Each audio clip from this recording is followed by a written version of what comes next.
And that's when I thought, wow, so we can share anything we want here, and we're going to be accepted. Welcome to the Crucible Project Podcast. The Crucible Project is a nonprofit organization committed to creating a world of men and women who live with integrity, grace, and courage, helping them to fulfill their God-given purpose. This podcast will discuss important and sometimes difficult topics while delivering practical life applications with men and women who are currently practicing this work. We are igniting Christ-like change in men and women through experiences of radical honesty and grace. Well, hello, everybody, and welcome to another Crucible Project podcast. I'm your host today, James Damey, and I'm here with William, and I'm excited for you to hear his story, his testimony of the journey that he's been on in his life. You know, oftentimes it's difficult for us to understand the impact that our stories can make. You know, the narrative of our journey can become a catalyst for other people to find hope, for other people to pinpoint where they can have change or create change in their life. And I think through the Crucible Project experience and growth, we can be able to have a story that can impact other people's lives. Would you agree with that, William? I greatly agree. I remember my weekend very well a couple years ago. Oh, that's awesome. So let's jump right in. Tell us a little bit about your story. I'm a Southern man here. I'm from here in the southern part of the United States. I grew up in the South. I consider myself a Southerner. Born in Missouri, but grew up in the South. And I had a somewhat normal childhood until one time when we were 13 and my family was traveling in a car up to visit relatives for Thanksgiving. A drunk driver hit our car. Oh, wow. And they were all killed, and I was the only one in the car who lived. Man. My life just turned black at that moment. I remember everything from the funeral to then having to live with other families, losing my parents, losing my brother. Wow. It was traumatic, just extremely traumatic. Yeah. I didn't know how bad it was at the first. Many, many years later, I found out I had PTSD. Sure. Yeah. I didn't know it at the time. I don't even know if that was a term when I was a kid, when all that happened. So my life turned from day to night, from normal just to black. In fact, when I think of my childhood, after that car accident, I just think of the color black. Wow. That's how I felt. That's what I thought of. I was scared. I felt alone. Yeah. I was hurt. I didn't have what the parental protection that, most people should grow up with. I didn't have any of that. And so life was hard. Life was very hard. And back then, now we see all the time families which are not nuclear families. There's put together families like divorced and remarried. There's families which are single parent families. There's families where other people live in the family. But back when I was a kid in the small towns we lived in, that wasn't the case. I felt I stuck out. Yeah. Anyway, so that's life went from one thing to another. I really thought my life changed in a day, in an evening. I bet. Yeah. So after that, I lived with, after I lost my family, my parents, my brother, I lived with 3 other families. In one of those families, I was molested. And that went on for, I don't know, once I tried to think how long, maybe 8 months, maybe a year. I don't quite remember how long it was. Wow. But it's like life went from bad to worse. And it was really hard. It was very hard. I didn't have people I could turn to and say, hey, this is happening. What do I do? I didn't have that. Yeah. And I was scared. The car accident gave me the PTSD, and the molestation seemed to tear my sense of masculinity away. Yeah. I don't get me wrong, I didn't feel like a girl or transgendered or anything like that. And, that wasn't even a phrase, a term when I was a kid. But I didn't feel like a guy after that. I'd look at other guys or men or whoever, and I'd think, he's a guy, he's a man, he's a man. I'm not, because Wow. this happened. So that was what I grew up with. That was a very different childhood from many people, and a very unhappy childhood for me. Yeah. I would wake up some mornings and I just hurt, not physically, but emotionally or mentally. I just hurt. Yeah. And that was life. That was all I knew. I didn't know anything different.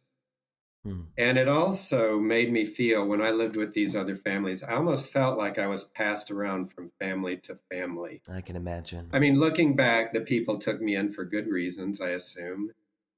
But from a kid's point of view, I just thought, okay, we're done with you. Now you're going to the next one. And then, okay, now they're done with me. Now you're going to the next one. Wow. So I had the abandonment from my, not purposeful, but the abandonment from my parents. Yeah. And then just, I don't know if it was rejection or just whatever, being passed around. And that was like the norm for me. That's what life came to mean. Man. So I had a very, very unhappy childhood after this car accident. Yeah. Very unhappy. Yeah. A very good thing, however, was that when I was in college, a man shared with me about God's love for me and what Christ had done on the cross. Wow. And I had gone to church many times as a kid with this family or that family. But it wasn't until that man shared, I remember I went back to my room and I prayed and I placed my faith in the Lord. Wow. And I didn't know all that meant. I didn't know all that would change in my life. And I had no clue what would begin to happen. Yeah. And the change wasn't sudden. It wasn't like I woke up and now life was a bed of roses and Yeah. all the pain from the car accident, like, Yeah. that wasn't all gone. And all the mixed up stuff in my head from being molested, Right. that didn't go away. And I think most men would know that, you become a Christian. It's not like everything suddenly changes. Yeah. And it didn't, but it slowly began to, life began to go better and go uphill. I learned to more and more have relationships with people, healthy ones, to have friendships. Yeah. And that had been hard for me. After I lost my parents, I think I hurt so badly on the inside that I just kept everybody away. I didn't know what I was doing, but I just kept everybody away. Friends, ladies. I didn't let anybody in on the inside. I rarely let people inside. Yeah. Not people I was friends with, not ladies I went out with. I just kept people at a distance. I bet. So thinking about that, you described it as this time of black in your life or darkness. How did you turn things around? What was the first step to creating those relationships or stepping back into William's life and developing those kind of relationships all over again? I here and there, God would bring some people into my life that didn't reject me, that accepted me unconditionally. Wow. I think one thing I realized much later, was that after I lost my family, my parents, my brother, when I would be in a relationship, I tended to be extremely codependent and clingy. Wow. Like, this person's going to be my everyone. He's going to be my dad, my best friend, my caring rescuer, he's going to be it all. And that after a while, people would feel suffocated and then just push me away. Sure. Which was what I was used to. And so it was another failed friendship or another failed relationship. Man. But God brought a few key people into my life who accepted me and worked through that. And that was a good thing. I began to slowly make friends, slowly realized that I was sort of a codependent person. And I began to see one person, not a friend, not a wife, not anybody, is going to be my all in all. Yeah. And I began to pray more. Lord, help me with this. Wow. I'm broken, Lord. I'm a broken man. Please help me with this. One thing that was hard, that was always very hard, I never had parents or parental figures that I could go and sit down and talk with. Oh, How yeah. do you do this? How do you change the oil in a car? How do you date a girl? Wow. How do you interview for a job? I didn't know what to do and all those things, and I missed it. Yeah. I missed particularly the father. Mm. And I was envious of when I was a kid and I'd see other friends and their dads and moms would come to the football games to watch them. Right. And I didn't have that, or I was just envious of that, And then later on, when I got a little older and I'd see caring parents and they'd have their kids. Mm-hmm. And I was just like, after I lost my parents, I didn't have that anymore. And it hurt. Yeah. It would hurt to see that. I bet. Yeah. But God brought in some people, and I was very thankful. Only 3 or 4 that I can think of. 3 or 4 guys, 1 lady, that really allowed me to open up and just share. Wow. And tell them the brokenness. And I didn't have to put on the front that, oh, I've got it all together and I'm great. I'm great at church. I'm great in my job. Sure. And that was a good thing. People who let me be myself. And you don't find that a lot. Mm-hmm. But I was thankful God brought a few into my life. And I'm still friends with, I think, the ones the Lord brought. They don't live around me anymore, but it's a wonderful thing to have friends who would allow me to open up and share brokenness. Wow. So, yeah. Well, thank you for sharing that, man. It's got to be difficult to share those kind of details of your story. And so as you that is a good thing. Yeah. As you step back into your life, how did you, from this disjointed angle, begin to create that home for yourself? How did you find a place that you could call home again? Well, ultimately, the Lord is our home. The Lord is my safety net. Yeah. The Lord is Mm-hmm. my security. Yes. It was hard not having a home.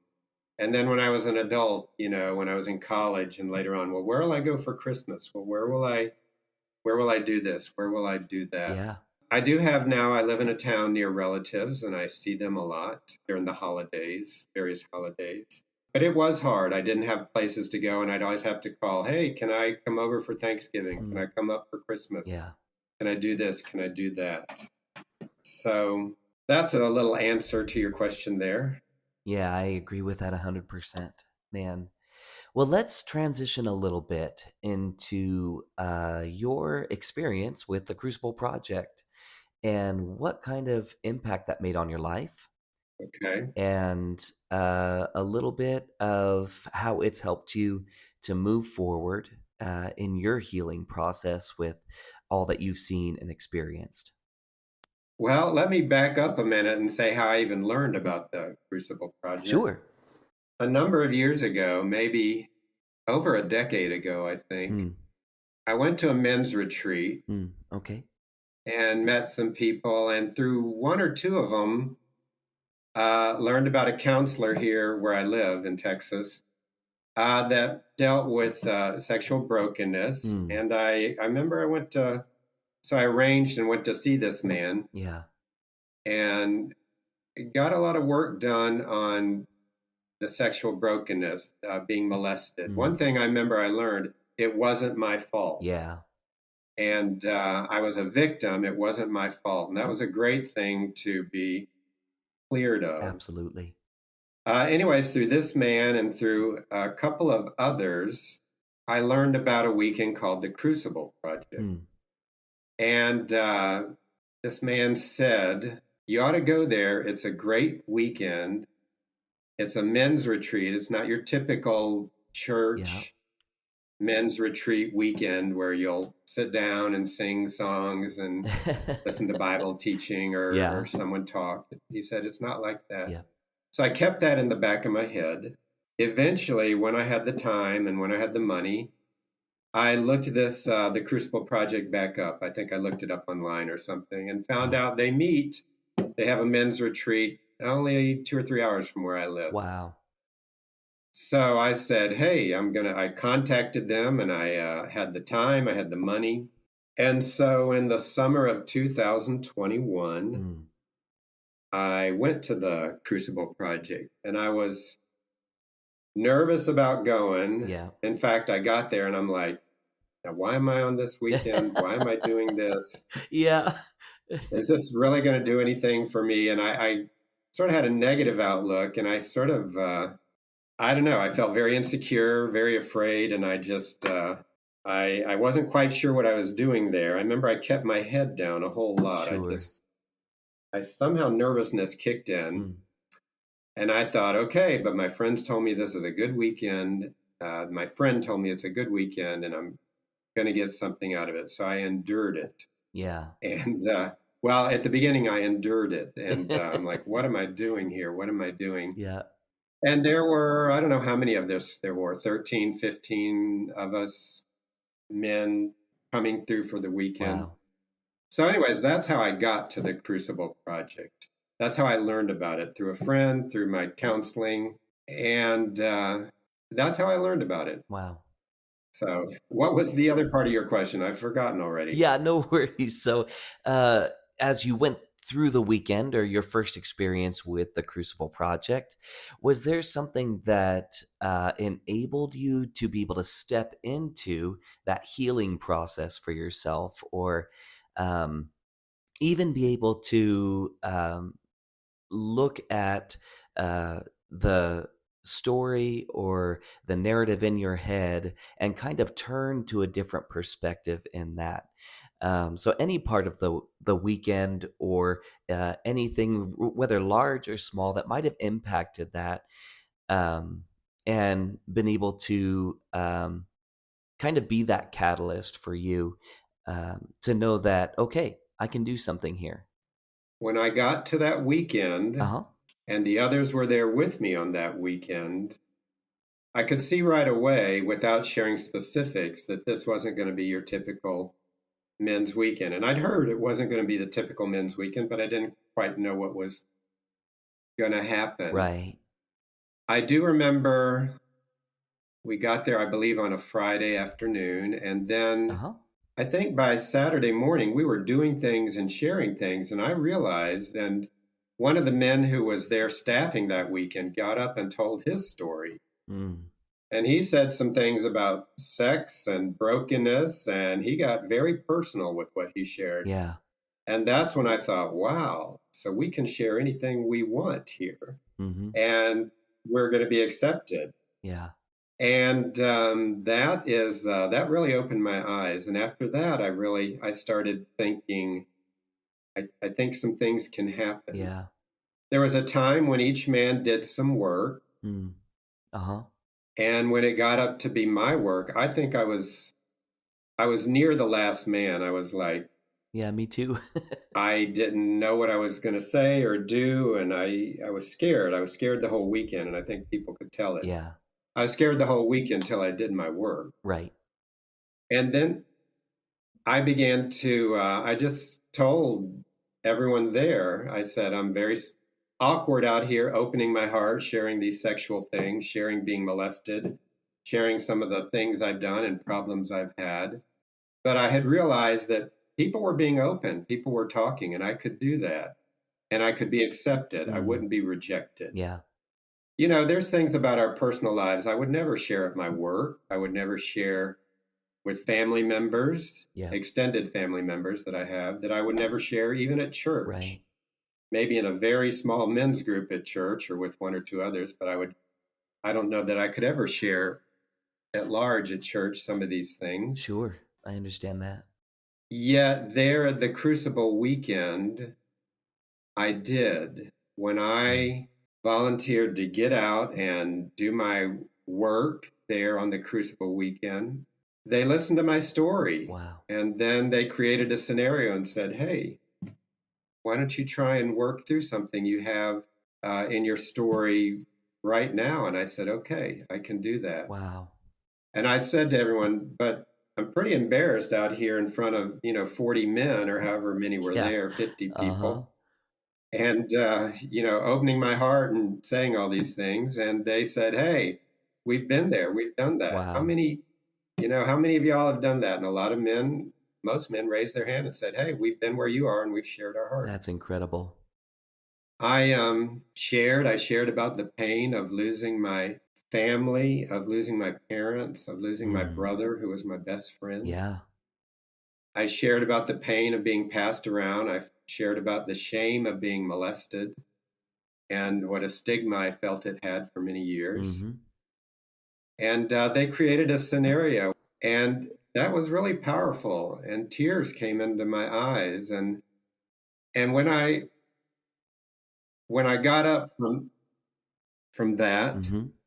I don't know, my countenance changed. I had a smile on my face. I Wow. stood up straight. I wasn't looking down at the ground anymore. Yeah, And all the people there at the Crucible weekend were just like, "Wow, wow, William, man, wow." that's great. And I think that's maybe the one of the main things I got out of the Crucible weekend: the ability to share things and be accepted and not be rejected. Mm-hmm. I mean, that was great. I really enjoyed that. Wow, And it sort of knit me together closer with I still see some of the men who were there on that weekend. that's awesome. We meet in a group every so often. Wow, that's great. And that was quite a blessing to me. Everyone heard my story. Everyone accepted me. Nobody ran out of the room screaming, Yeah. saying, "Wow, that happened to you. Get away from me," Yeah, definitely. And I was just very thankful. I was very thankful for the work that happened.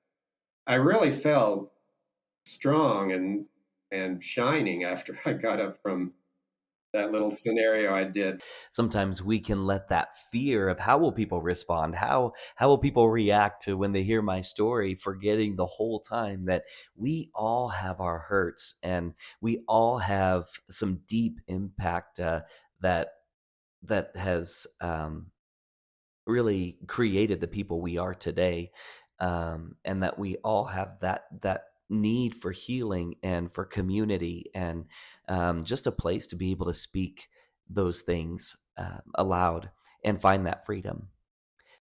So, as you are here and able to speak to those that are listening, for those that have gone through maybe not the exact same situation, but situations of hurt, situations of trauma, what would you tell them? What would you encourage them to do from someone who's felt those same pains in your own life? I would encourage that person to try the Crucible weekend. You can be honest. You can be open. Nobody's going to run and say, "What? You did that? That happened to you?" Nobody's going to say that. And it's a wonderful feeling to be able to bare your heart and say, "This is what I struggle with. This is what happened. Yeah,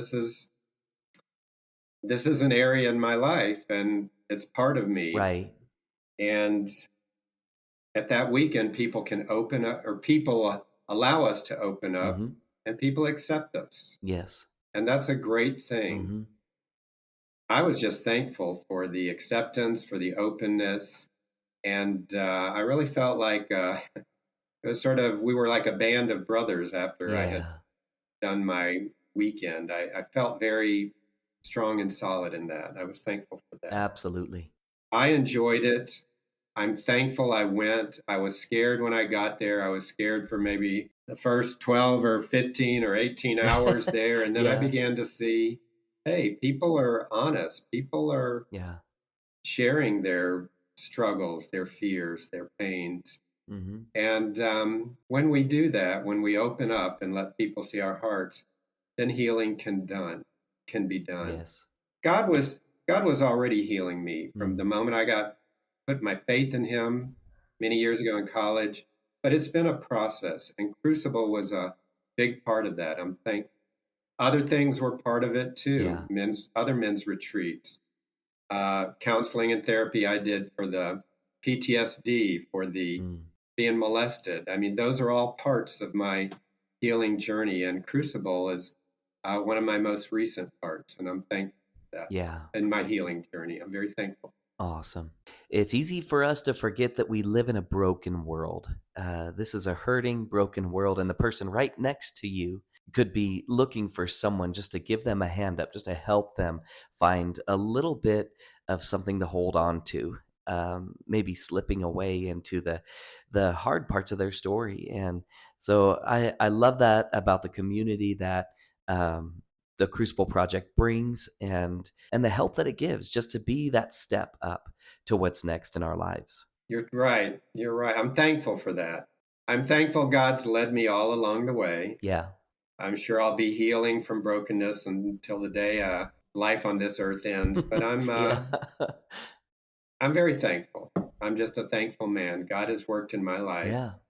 And I think Crucible can help other men get things worked on in their lives too. Absolutely. Well, thank you for joining us today, William. Your story, I know, has impacted my heart. It's impacted my life. And I know it takes courage. It takes courage just to step out and talk about the parts that are either embarrassing or hurtful. And I appreciate you taking the time. Thank you for sharing your story, your testimony, parts of your healing with us today. It makes a difference. You're welcome. All right. Well, thank you all for listening again to another podcast. You know, we're all on our own journeys. And as you consider all those different parts of your story that maybe you've never even spoken aloud to anybody before, I hope that maybe you consider joining us at a Crucible Project weekend. Check us out online. There is a journey we're on, and we can be on it together. And the journey continues. Thank you for listening. For more information about our weekends, please go to thecrucibleproject.org. You can also follow us on Facebook, Instagram, and Twitter. Rate and review wherever you are listening, and subscribe on your preferred podcast platform. Also, don't forget to check out myjourney2.com for your free 2-week trial. That's myjourneyto.com. Thank you for listening.